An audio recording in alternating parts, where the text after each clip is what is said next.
and welcome to the Red Bull Rise of the Elements Invitational.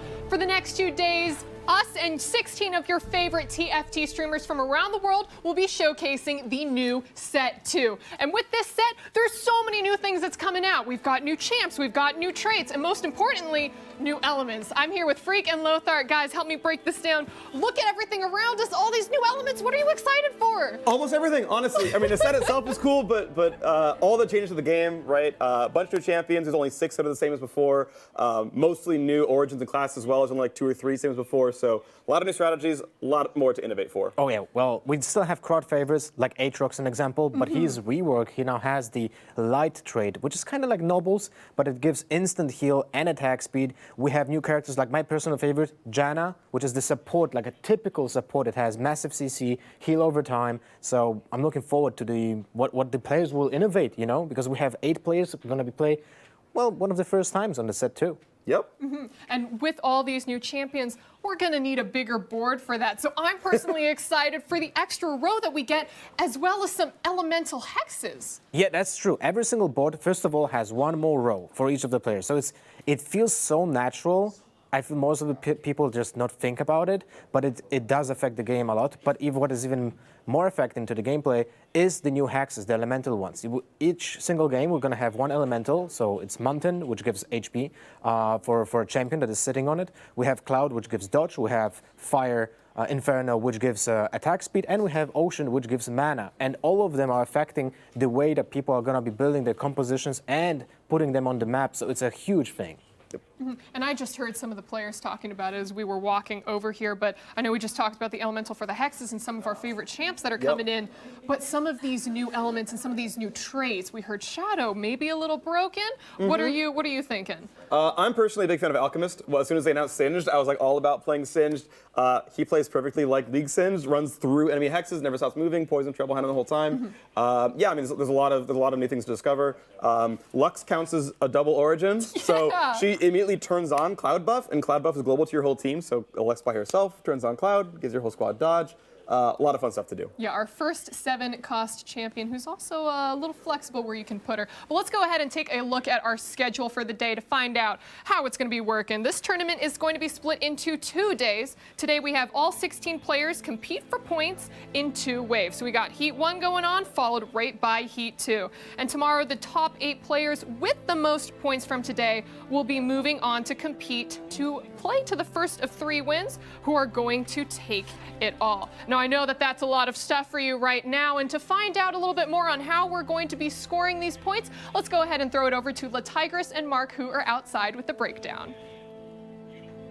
Thank you so much, Avali. La Tigress and Mark Z here to bring you a bit more detail on the event here today. But first off, how are you feeling about our first showcase of Set 2? I'm really excited about it. I know I was talking in there to a bunch of them, and no one really has any idea what's going on. And I think some of them do, but they're kind of underplaying their hand a little bit. So we'll see if anyone, starts picking up some early wins. Do you know what's going on? No, I have no clue. I've played the set a bunch. I've watched a bunch of streamers, and everyone's doing different things. Well, we're here to clue you in on some info regarding the format itself, so everybody in the audience has some idea of what we have to look forward to. So first off, right off the bat here today, we will have 16 players competing, and they have been split off into 2 different heats. So as you kind of got a preview of everyone sitting around the table first, that is Heat 1, playing in 5 matches before we get into Heat 2 with 5 matches of their own.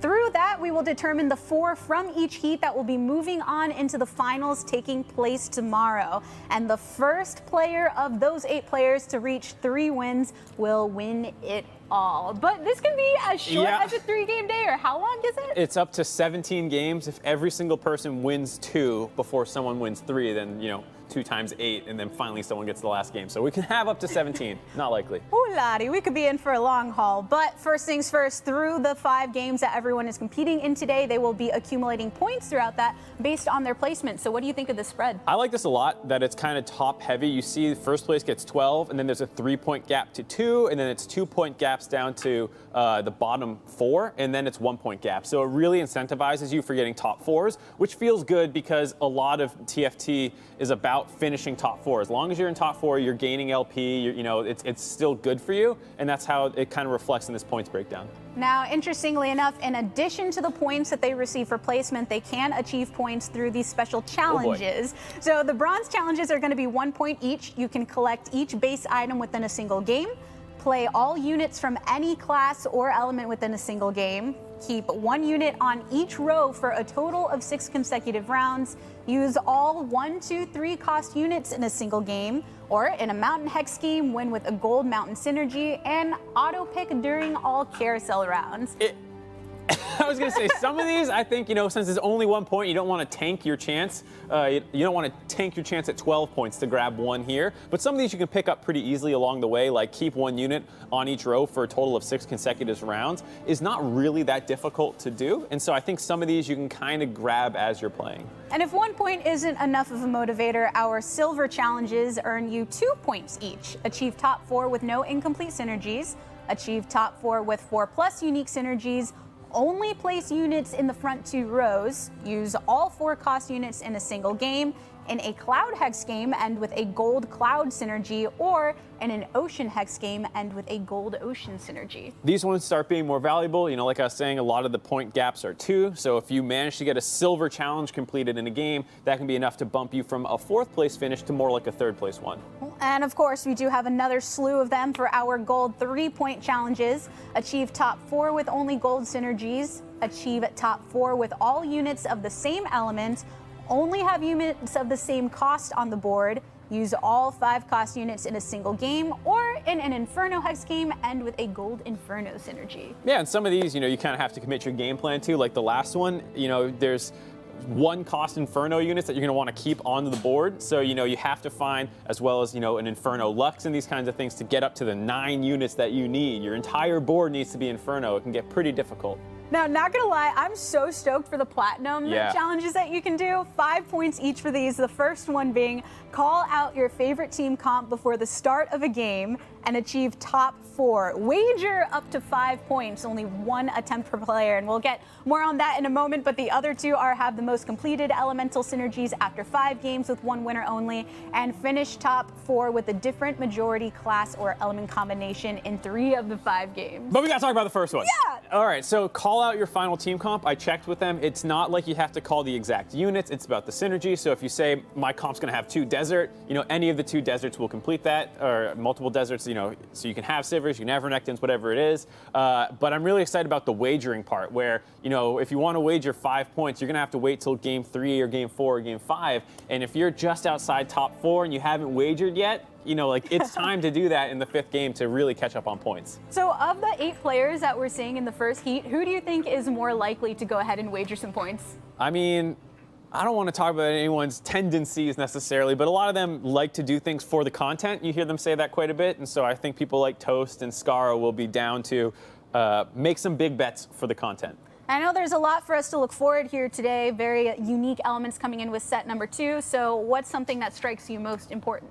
I think the thing that I'm most excited about with this event is kind of the stage, actually, and the heads-up format. Like, a lot of TFT is explained kind of like a card game, and what you always think about with card games is this table talk, and, it's a tabletop game. And this really takes this digital, abstract card game and makes it a lot more close-knit. And so you can see these players who are probably going to talk some smack over across the table to each other. Oh, yeah, and I know you got a bit of a preview of what the set looks like, but yeah, just wait. There's so much more to show off, and I'm ready to see some more of that action. So, Avali, how are things going over on the set? Thanks, guys. Looks like you're having fun outside. Here inside, all of the players have started up their streams, and it looks like they are about to get ready to go into games. So let's go ahead and meet all of our players. Starting off, we have Sasa coming all the way from Brazil. She's Diamond in League, so let's see how she proves herself in TFT today. And right next to her, we have Super JJ coming in from Germany. Now, he told me that he really likes to just force broken comps, and he's really sad that Nobles are out this set. Right next to him, Skara. This is what, 302 days of streaming straight? Close enough, close enough. Well, let's see how you pull off 302 days of TFT. And right next to him, we have Becca. I see her every single day on that TFT grind, but she told me, what, you tilt easily? So be careful. Don't tilt. Don't tilt, honey. All right, and next to him from Germany, we got Sologa saying, he told me that he would carry me in TFT if I got his name right. Thumbs up, thumbs down. Yeah, there we go. All right, and next to him, we have Disguised Toast. Now, he took an interesting strategy coming into today. You wrote guides that everyone kind of used, so you maybe gave away a little bit of your strats. So we'll see how he does today. But sitting right next to him, we have Holy Tough from Turkey, told me that he is a Sona god. And last but definitely not least, we have Wreckful sitting right next to him. I mean, dude, you're good at every game that you've played so far, so why not add TFT into that mix? Awesome. Well, those are our players in our first heat. Let's go ahead and take a look at our second heat players who are going to be playing right after these guys.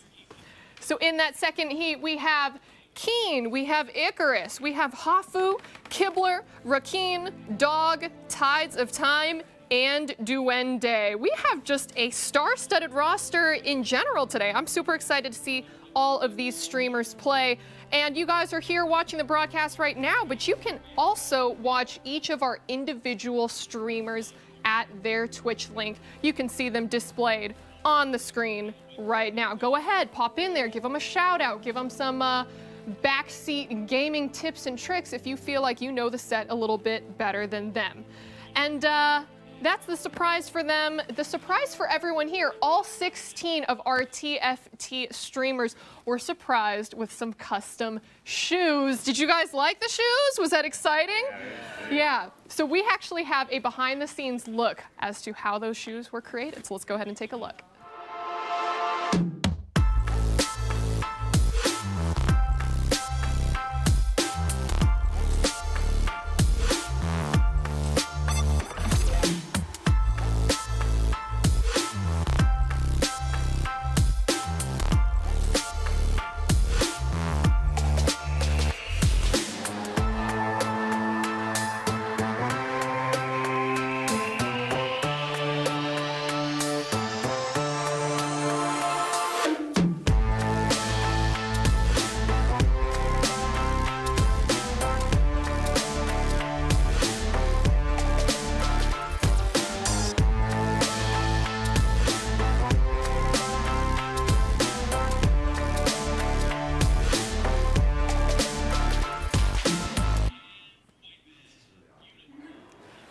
I'm super jealous. I personally want a pair. Let's actually go over to Wreckful, who's right next to us.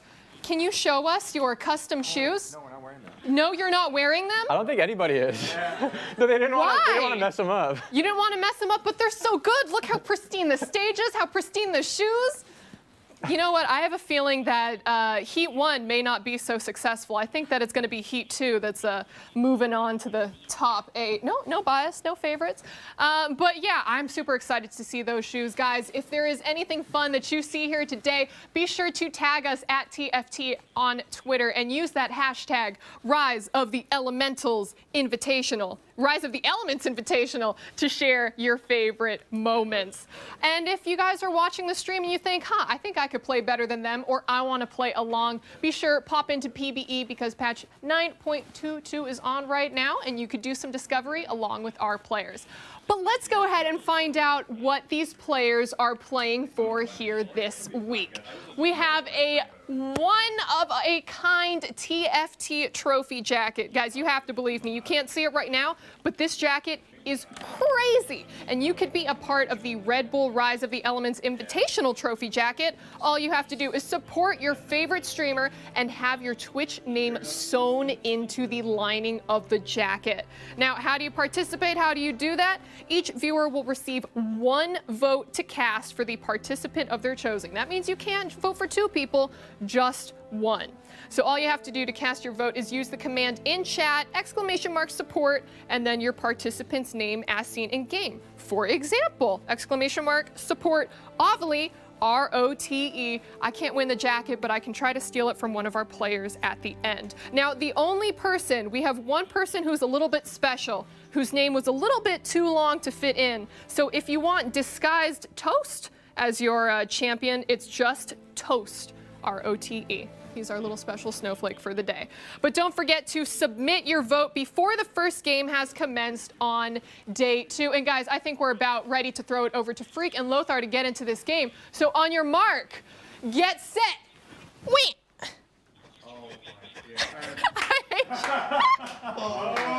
There we go. That is the reason Avali came up in cosplay today. She brought the scepter, the scimitar, brought the headband. It's a cursed blade. Yeah, but that's gone from the game. Yeah, well, Either way, it's a good Pengu dab.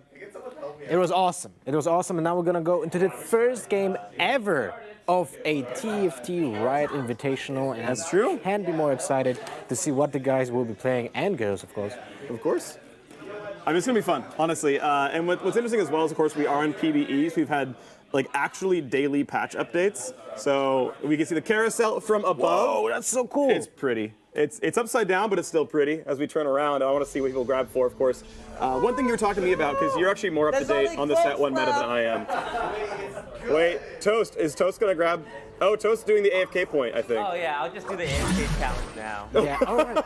He's opting we in. have a challenge that everyone can make additional points, not just by placements, but also by doing the challenges. One of the challenges is that if you don't pick any item from the carousel in the entire game, you just get an auto pick, you get 1 point. Yep. I also want to point out that we are, so today's, or I guess game 1's board state is Infernal Hexes. The first Infernal Hexes actually came down in the front line. So they are very early on, right? Extra attack speed. Obviously the PvE rounds are pretty much freebies. MR mana in for the beginning. Probably not going to combine just yet, but we're going to look around and see what everyone else got. I'm watching Sasa now. All right, everyone, I want to point out, right, like the hexes come out, they are the same on everyone's board. Once the game decides, everyone's got the exact same situation. You're seeing the 4 rows here as well. And we'll see what kind of comps actually come together. PvE rounds are always freebies, and you just kind of wait and figure out what your synergies are. Yeah. People will be trying to build like a typical frontliners. So let's say Woodland with Druid is the new go-to Knights synergy from set 1. It's very good when it comes to like just survival.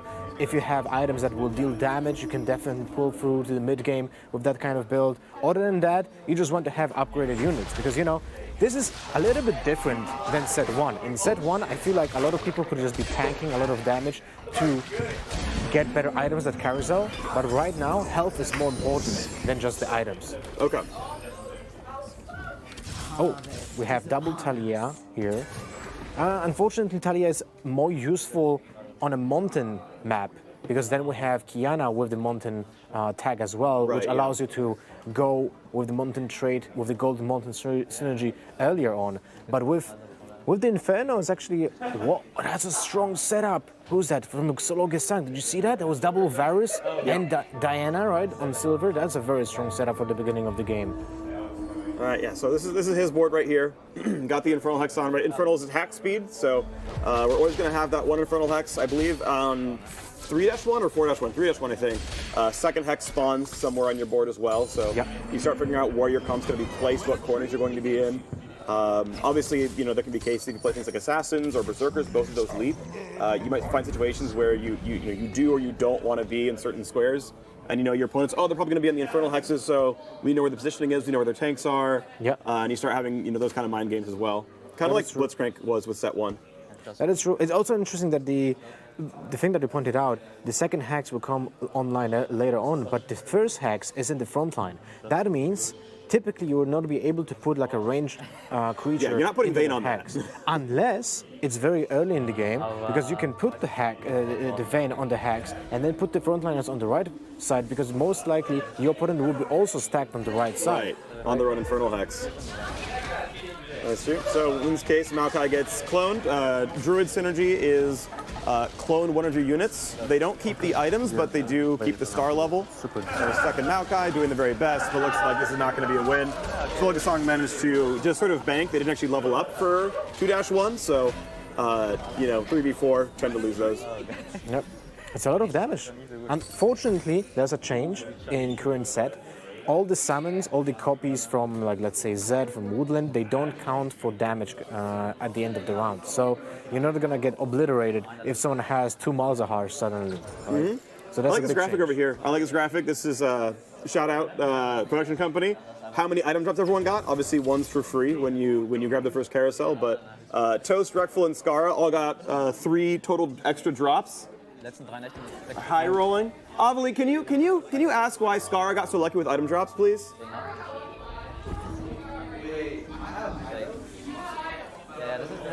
Why are you going to lose every round? Because I'm playing against tier 2 Vagar at round 2-2. Oh, Wait, that's Sasa, what the fuck? Sasa leveled early. Oh, wait, actually. Wait. Oh, wait. I was like, hey. Okay, it's okay. Okay, well, it's okay because you want to tank early for the carousel, right? Sure. Is that's the strategy that you're going for right now? Sure. Okay, well, let's see. You got 2 druids on the board. You're going with 2 woodlands. What are you trying to go for? What's your comp? Have you claimed it yet? Well, what's my comp? That's a good question. Super right. Have you played this game before? That's a really fucking good question. I'll get back to you on that one. All right, well, he's going to get back to us on that. I was actually watching Super JJ Casters. I'm going to go scooch over to him really fast because he told me that he's already claimed. You want to go straight into Forcing Shadows? I mean, Shadows you cannot do before, just play it. You just play it. Okay.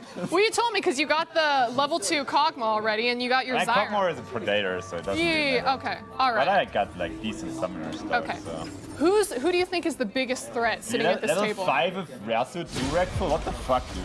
I mean, what the fuck? All right, casters, that's it. That's for us over here.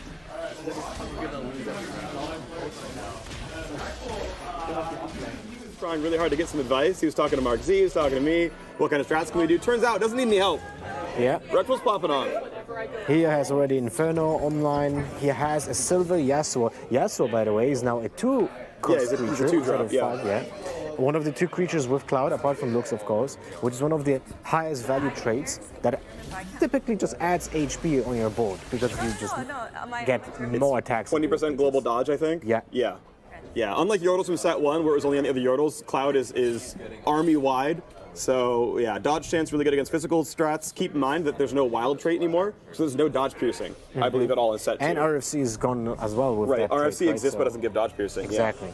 So, Cloud is actually one of the most powerful mechanics in the game right now, unless someone goes into typical mage composition where you just try to blow out everyone by AP. Yep. Yeah, there's a couple of good offensive spellcaster options, right? You have Summoner, which, okay, they auto-attack, but there's so many, it feels like you kind of just get the damage anyway. But yeah, Infernal is a strict spell damage add, Mage is a strict spell damage add, so there's definitely some good caster combos as well. We'll see if that actually does come through, but for now we're going to keep tracking Super JJ. He is going Summoners. I know Summoners was really OP earlier on in this PvE cycle. I don't know if it still is, but... It's still decent. I don't think it's that powerful unless you go for a silver Yorick, in the end game. But other than that, it's very powerful in the early game, as you said. I'm really happy to see Super JJ build these Zekis in the beginning. Even though you don't have the full synergy with 5 creatures, it's still very powerful when it comes to just adding more mana onto your creatures because you get increased attack speed. And it's one of those items that being stacked, like 2 Zeke as an example, is very powerful for almost every single composition. So I value a lot of items that are just good in a lot of comps because you can pivot into anything, and that seems a plan for Super JJ right now. And meanwhile, looks like he's getting, it's pretty close here, but he got summoned, so I think he's got enough here. Yeah, gonna knock on the last Maokai. Maokai's attack speed, not the most incredible. So I'm gonna start the win streak yet again, but yeah, very healthy. Managed to bank 30 gold. It looks like you don't get 1 gold for winning anymore. Excuse me? You don't get 1 gold for winning anymore. No, he sold to 30, and he stayed at 30 is what I saw. He should be getting That's what I thought I saw. Maybe I'm wrong about that, but that's what I thought I saw. He should be getting it. We'll take a closer look. Ooh, Mundo. So whenever I see a Mundo myself, I'm thinking I should probably buy it because it's such a good creature on its own. Even after the recent patch, it's still very powerful. And I feel like this is one of the berserkers that can just be played with anyone else. A resistant wall for the entire fight. So I'm kind of surprised about this.